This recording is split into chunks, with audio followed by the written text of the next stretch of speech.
Muy bien, profesor Raúl, el tiempo es suyo. Vamos a la segunda etapa de este estudio del Primera de Juan, capítulo 1, versículos 5 a 10, que vamos a ver el pasaje, versículo 5. Alguien lee, por favor.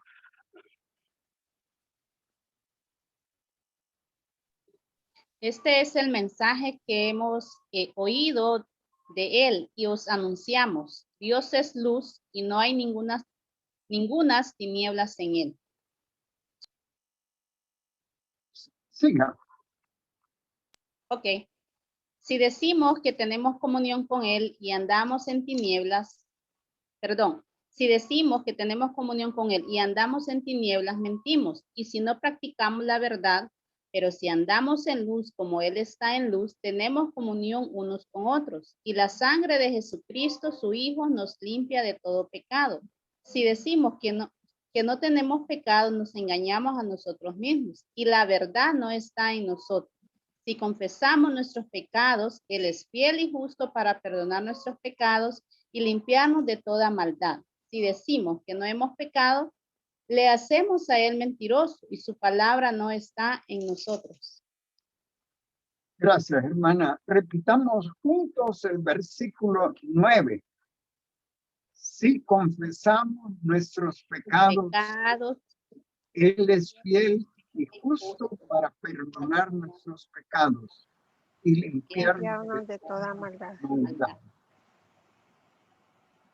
Este estudio de Primera de Juan, versículos 5 a 10, tenemos muchas cosas que aprender.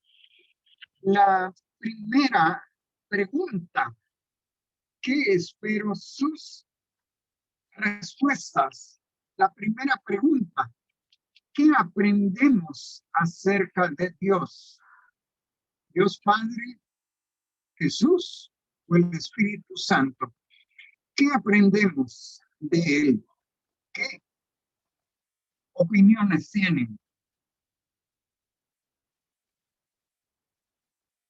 Bueno, en primer lugar, en el versículo 5 habla de que Dios es luz y como tal lo pone en un lugar totalmente separado de las tinieblas, ¿no? De manera que dice que Él está en la luz y si nosotros estamos ahí y somos mentirosos, estamos en tiniebla, entonces verdaderamente no estamos con Él. Ajá. Otro comentario.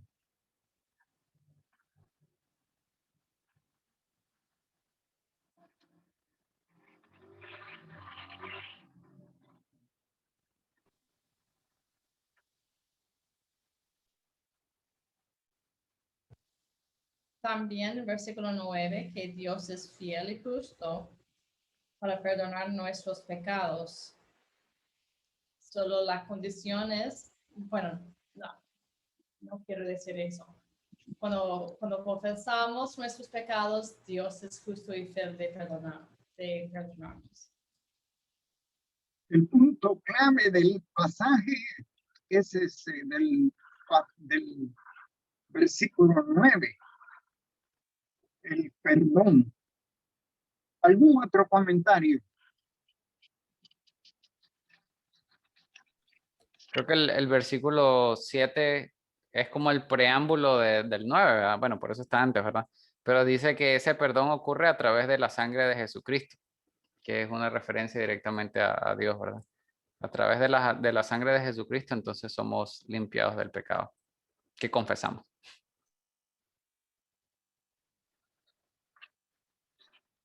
¿Algún otro comentario?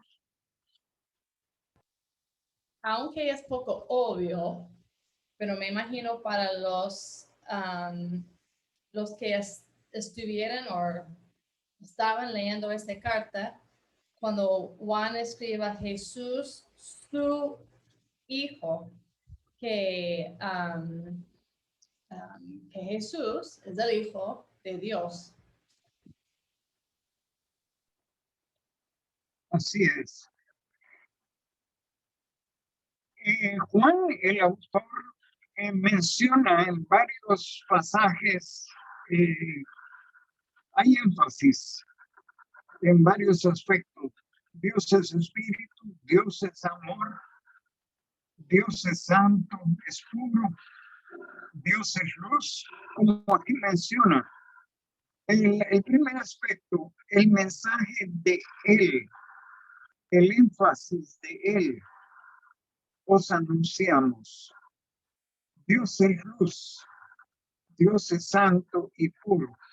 Juan usa ese símbolo y hay varias citas ahí. San Juan 1:4 dice en ese versículo, en él estaba la vida y la vida era la luz de los hombres. Dios es vida, Dios es luz. Versículo 19 del capítulo 3 de San Juan 3:19, dice, y esta es la condenación, que la luz vino al mundo, y los hombres amaron más las tinieblas que la luz, porque sus obras eran malas. Hay un contraste enorme entre la luz y las tinieblas. El pecado en el hombre lo mantiene en tinieblas, pero Dios es el que obra la redención, quita el pecado y da la luz. En el capítulo 8 de San Juan, versículo 12, otra cita que menciona ahí, otra vez Jesús les habló diciendo, yo soy la luz del mundo, el que me sigue no andará en tinieblas, sino que tendrá la luz de la vida. Otra vez se enfatiza en ese contraste. También hay otras dos definiciones. Dios es espíritu. San Juan 4:24 dice, Dios es espíritu y los que le adoran en espíritu y en verdad es necesario que le adoren. No podemos adorar a Dios en mentira, en pecado. No funciona. Y el último aspecto, Dios es amor. Primera Juan 4:8. El que no ama no ha conocido a Dios, porque Dios es amor. El que no ama no ha conocido a Dios, porque Dios es amor. Pasemos a no sé si hay algún comentario, si hay preguntas para el final. La segunda pregunta, ¿qué aprendemos sobre el hombre? Características de las personas. Yo omití solo el título. Aquí estoy dando varios puntos. ¿Qué aprendemos sobre el hombre? La primera cosa, la naturaleza pecaminosa del hombre.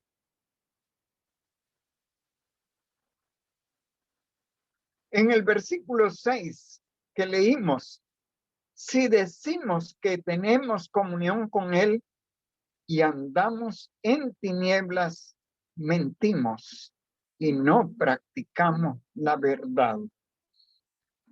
Aquí hay un contraste entre el hombre y Dios. El hombre, su naturaleza es pecaminosa, pero Dios es luz.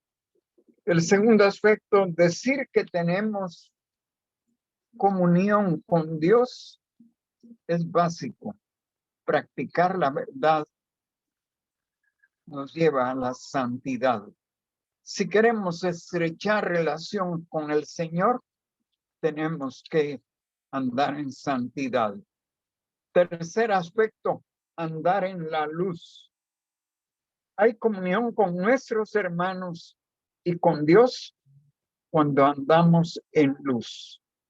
Podemos ser luz para los que nos rodean.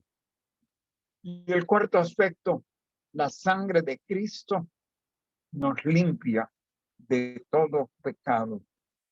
Este aspecto es clave.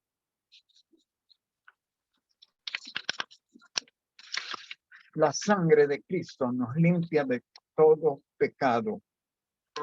Miremos la siguiente diapositiva. Andar en la luz.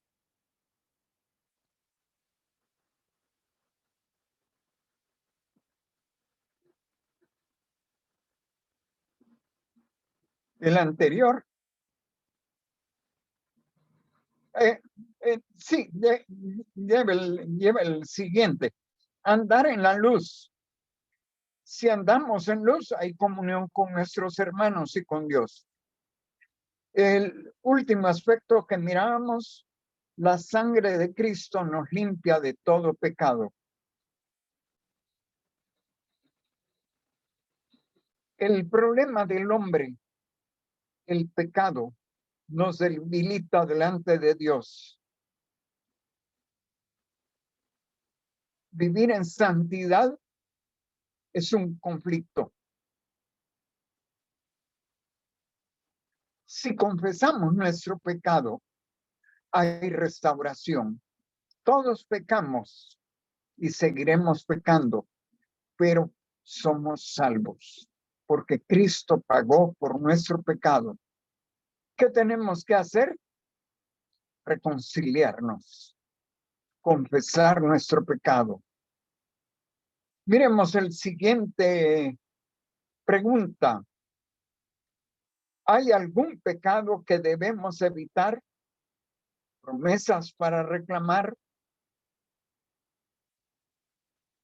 ¿Qué pecado tenemos que evitar? En la Iglesia Católica hay pecado venial y pecado mortal. Para Dios y la Biblia, pecado es pecado. No hay pecado chiquito ni pecado grande. Todo pecado debemos evitar.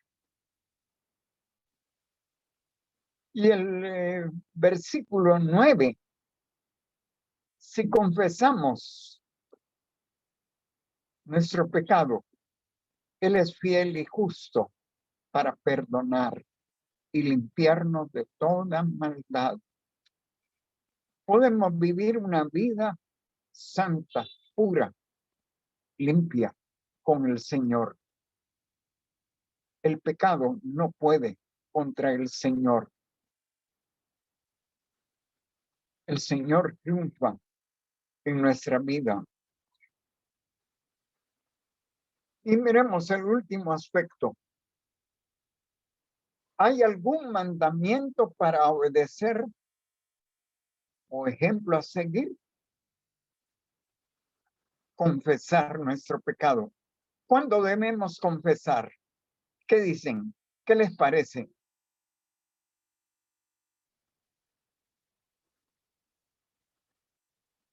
En la Iglesia Católica, yo no sé cuándo va cada creyente a confesarse con el cura.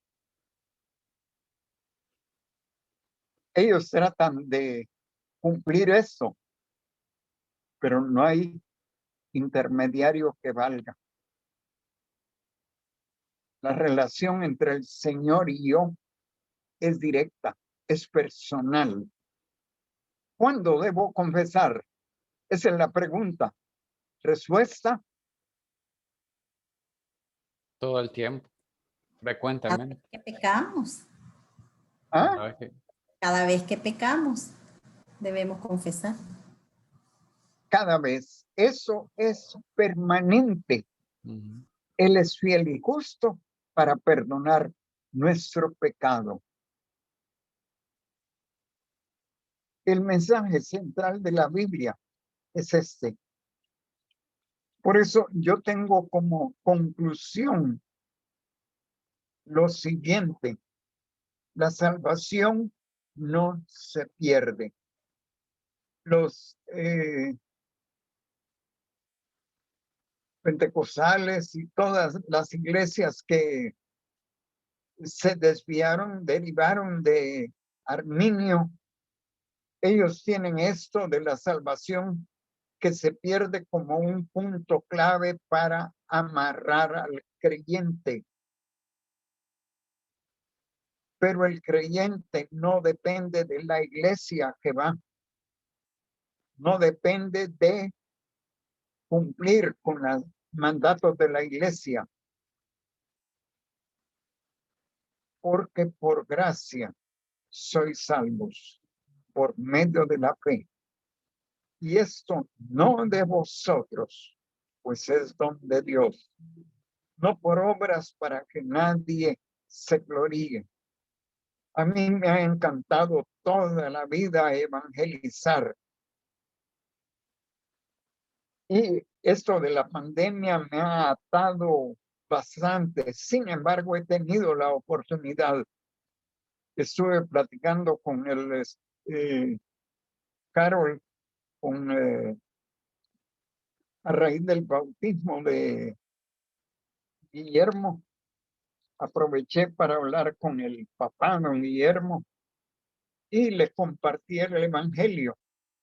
Él tuvo una base bíblica, niño, pero en la adolescencia él ya se liberó por una tía de él, casada con un pastor amigo mío, René Madrid, que vive en Chicago. Él lo mantuvo en el camino, pero él no estaba seguro de su salvación. Estuve una tarde que vino a la casa, estuve platicando con él y aclaró sus dudas. Se fue alegre. Ahora lo único que espero es que él pueda acercarse a la iglesia y asistir. He platicado con Carol sobre esto y hay tanta gente necesitada. La salvación no se pierde. Cristo murió para pagar por nuestro pecado. Él nos perdonó y somos salvos. Él escribió mi nombre en el libro de la vida y en eso podemos estar 100% seguros. Me encanta usar el sistema de evangelismo con las malas y las buenas noticias, porque ahí se comparte claramente el mensaje del Señor. ¿Algún comentario?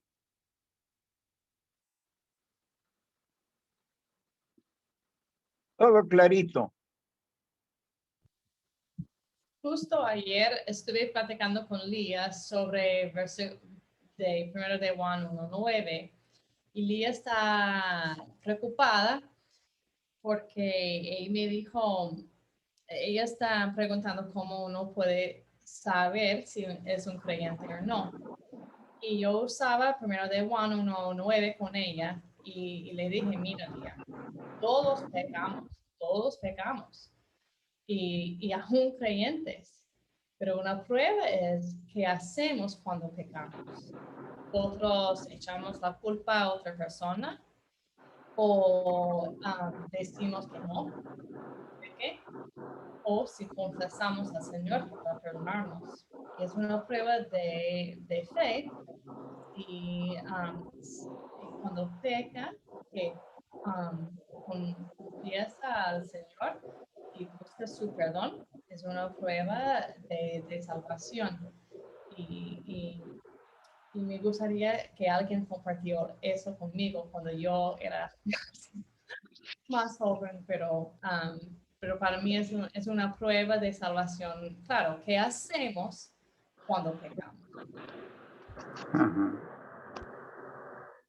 Yo también recuerdo cuando era mucho más joven también, y no había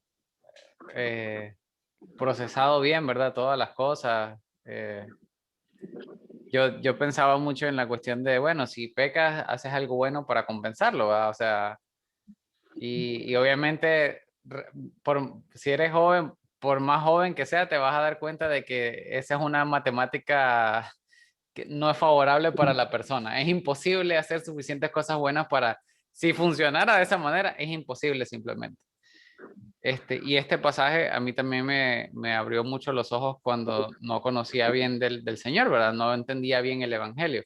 Este pasaje también me guió a que la solución de Dios para el pecado del hombre no era balancear cosas malas con buenas para quedar bien, sino simplemente olvidar lo malo a través del perdón. Y eso tenía que ver con la confesión, ¿verdad? De los pecados. Entonces, realmente el sacrificio de Jesucristo, la sangre de Jesucristo.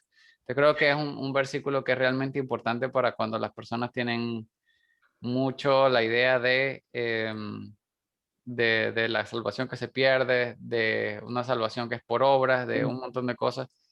Aquí no está hablando nada de eso. Aquí es muy claro, todos los pecados son perdonados y lo importante de todo ello es siempre mantenernos a cuenta con el Señor a través de la confesión de los pecados.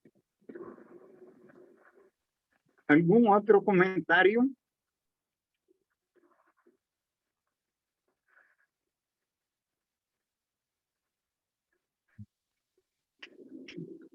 Todo lo que iba a compartir justo antes, Ronnie comparte. Así que gracias, Ronnie, por compartir lo que estaba pensando cada vez que hablaste.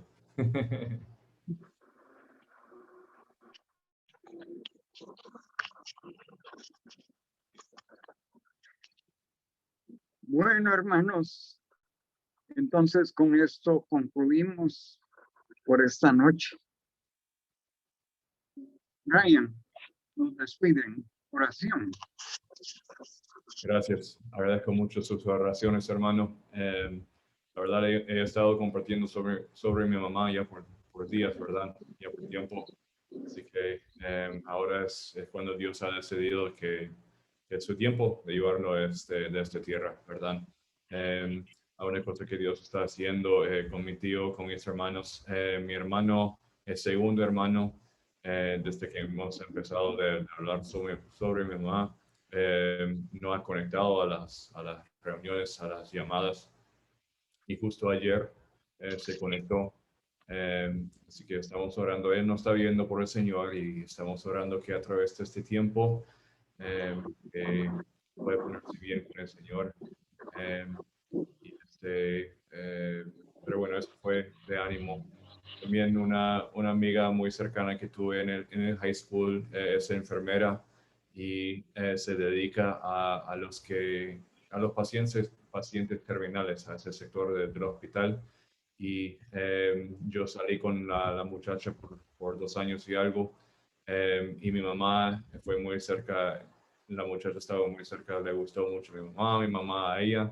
Y ella justo es la enfermera que está recibiendo a mi mamá en la primera noche ahí en esa parte. Así que veo la mano de Dios dando consuelo a ella. Es un consuelo para nosotros también. Así que gracias por sus oraciones. Yo iba a salir un poquito más tarde en la otra semana, pero no estoy seguro si voy a llegar a tiempo. Voy el lunes, llego en la noche, el martes ya de la mañana. No sé si sigue con vida y la verdad mi oración al Señor es que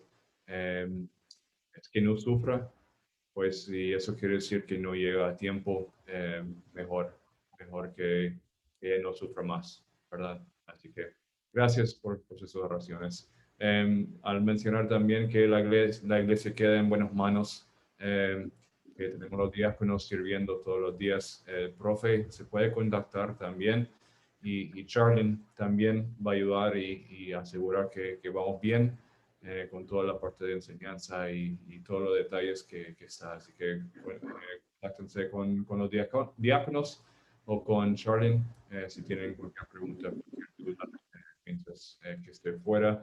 Voy a pasar el tiempo necesario para concluir todos los asuntos de mi mamá, incluyendo sacando las cosas donde vive y buscando buscando dónde poner, entender toda esa parte. Y espero que estén gustando a este estudio, el estilo que estamos aprendiendo, ese método de la espada. Es algo que realmente pueden, y ojalamos que pueden empezar de implementar en su tiempo devocional, su tiempo personal con el Señor, ¿verdad? Son 4 preguntas para hacer del texto que puede ayudarte a entender mejor el texto y aplicarlo a su vida. Así que espero que les estén gustando y vamos a seguir aprendiendo juntos. Pues muchas gracias y Ronnie, ya le entrego el tiempo a usted para cerrar. Bueno, entonces oremos para terminar este tiempo. Señor, te damos gracias por la oportunidad que nos das, Señor, de compartir, de estudiar tu palabra, Señor, de profundizar en ella y también, Señor, de apoyarnos los unos a los otros, Señor, en nuestras alegrías, Señor, en nuestras gratitudes por tu obra en nuestras vidas y también en nuestras necesidades, Señor. Ayúdanos, Padre, a permanecer enfocados en ti en todo tiempo, en el estudio de la palabra y también en nuestras vidas, Señor, en lo diario. Y Señor, que en todo, la iglesia, Señor, te pueda glorificar, Señor. Que tu cuerpo, Señor, el cuerpo local que tú has dejado aquí, Señor, sea para tu gloria. Gracias, Señor, por todo. Bendícenos en el nombre de Cristo Jesús. Amén. Amén. Bueno, mis hermanos, que tengan una muy feliz noche. Así que nos vemos próximamente el domingo. Hasta luego. Saludos, Buenas bye. noches. Buenas noches. Buenas Bendiciones. noches.